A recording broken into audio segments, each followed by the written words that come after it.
بسم الله الرحمن الرحيم. الرحمن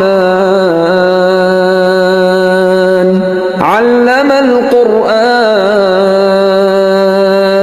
خلق الإنسان علمه البيان.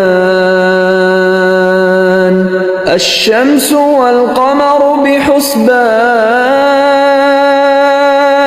والنجم والشجر يسجدان. والسماء رفعها ووضع الميزان ألا تطغوا في الميزان وأقيموا الوزن بالقسط ولا تخسروا الميزان